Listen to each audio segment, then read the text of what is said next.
Jean-Christophe Gallien, vous êtes politologue et communicant. Déjà sur l'image, on peut dire que, bon, voilà, on sent qu'il y a une envie, il faut repartir, il faut effacer tout ce qui s'est passé, notamment depuis 3 jours, et repartir de plus belle. On a voulu montrer de la joie, on a voulu montrer de la cohésion, on a voulu effectivement tenter d'effacer un petit peu ce week-end terrible, parce que finalement, rappelons qu'à Paris, on attendait une performance extraordinaire de la Macronie. Les 2 dernières élections ont montré qu'il y avait la possibilité simplement d'attendre que le fruit tombe de l'arbre et que c'était aussi simple que ça.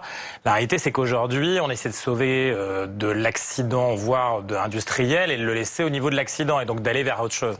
Agnès Buzyn, c'est un choix d'Emmanuel Macron. Ce qui manque dans la photo, là, aujourd'hui, tout de suite, à l'instant, c'est on aimerait avoir Emmanuel Macron pas très loin, parce que finalement, c'est son choix, c'est sa décision. Et finalement, c'est lui qui est au cœur de cet enjeu, et c'est lui qui, finalement, est aujourd'hui un petit peu en risque politique.